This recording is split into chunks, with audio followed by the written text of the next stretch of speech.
Hello बच्चों, बेटा वापस ये पैराबोला का एक पीवाईक्यू है।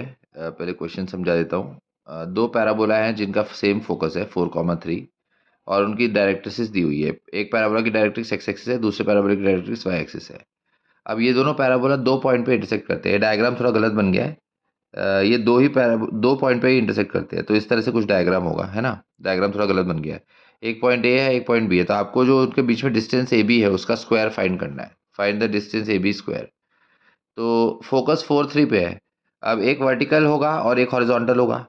तो एक की डायरेक्ट्रिक्स वाई एक्सिस है, एक की डायरेक्ट्रिक्स एक्स एक्सिस है। जैसे मानो वर्टिकल पैराबोला की बात करें तो इसका फोकस 4,3 पे है। तो इसका मतलब अगर इसका वर्टेक्स इधर है उसके जस्ट नीचे, तो यहाँ पे इसका टी पॉइंट होगा। वर्टेक्स और फोकस के बीच का डिस्टेंस ये होता है और वर्टेक्स और टी के बीच का डिस्टेंस भी ये होता है।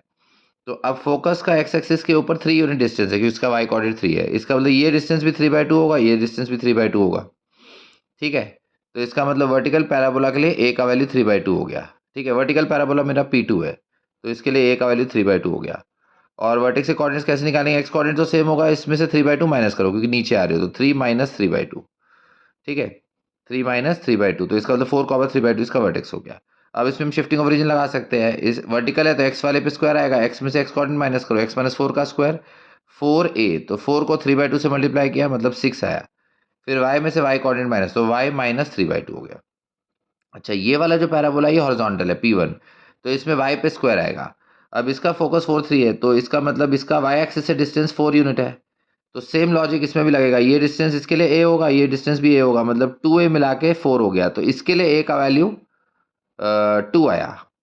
ठीक है, इस ऊपर वाला जो P1 है उसके लिए a का वैल्यू 2 आया, क्योंकि ये डिस्टेंस भी 2 होगा, ये डिस्टेंस भी 2 होगा, तब ये 4 बनेगा।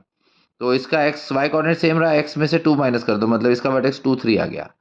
तो y माइनस 3 का स्क्वायर, फिर 4a, a का वैल्यू यहाँ 2 है तो 4 को 2 से मल्टीप्लाई किया 8, 4 इंटू 2 8, और फिर x में से इसका एक्स कोऑर्डिनेट माइनस, तो x माइनस 2। तो अब हम क्या कर सकते हैं, दोनों पैराबोला के लिए पैरामीट्रिक कोऑर्डिनेट्स लिख सकते हैं। तो इसके लिए a का वैल्यू 2 है, तो 2 प्लस ए टी स्क्वायर, मतलब 2 प्लस 2t स्क्वायर हो गया।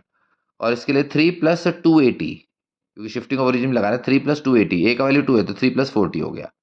अच्छा, वर्टिकल के केस में 280 कॉमा 80 स्क्वायर होता है, तो 4 प्लस 280, तो a का वैल्यू 3/2 है, तो 2 इंटू 3/2 मतलब 3, और t डैश पैरामीटर चेंज हो गया। और y के लिए 3/2 प्लस a t डैश का स्क्वायर, इसके लिए a 3/2 था, तो 3/2 प्लस 3/2 इंटू t डैश का स्क्वायर। अब जहाँ पे भी ये दोनों पैराबोला इंटरसेक्ट करेंगे वहाँ पे दोनों का x कोऑर्डिनेट सेम होगा, y कोऑर्डिनेट भी सेम होगा, तो इसलिए मैंने दोनों के x इक्वेट किए, दोनों के y भी इक्वेट की। फिर यहाँ से मैंने क्या किया, ये 2 को इस तरफ लेके गए। ओके, और फिर इसको इधर लेके गए, 2t² माइनस 2 और 3 से डिवाइड किया जाए, तो t डैश की वैल्यू मिल जाएगी 2t² माइनस 2, मतलब 2 कॉमन लेंगे न्यूमरेटर में से। तो अगर 2 न्यूमरेटर में से कॉमन लिया, ब्रैकेट में क्या आएगा, t² माइनस 1 डिवाइड बाई 3, तो t डैश की वैल्यू ये हो गई 2 ब्रैकेट में t² माइनस 1/3।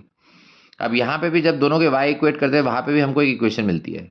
अब आप क्या करो, टी डैश की जो वैल्यू मैंने यहाँ निकाली वो इसमें सब्स्टिट्यूट कर दो ताकि पूरा इक्वेशन टी में आ जाए। तो उस तरह से एलसीएम वगैरह लेने के बाद हम क्रॉस मल्टीप्लाई करते हैं, तो टी में एक डिग्री 4 की बाई क्वाड्रेटिक इक्वेशन बन जाती है। ठीक है, लेकिन उसके बाद मैं स्टक हो गया था, मैंने रूट्स नहीं निकाल पाया। तो अगर इसके आपको रूट्स मिल जाते हैं, ये बाय ऑब्जर्वेशन देखना पड़ेगा, अगर रूट्स मिल जाते हैं तो वहाँ से हमें ए और बी के पॉइंट मिल जाएंगे, मतलब जहाँ पे दोनों पैराबोला कट कर रहे हैं। और जब ये दोनों पॉइंट मिल जाएंगे उसके बाद हम डिस्टेंस फॉर्मूला से निकाल सकते हैं। ओके।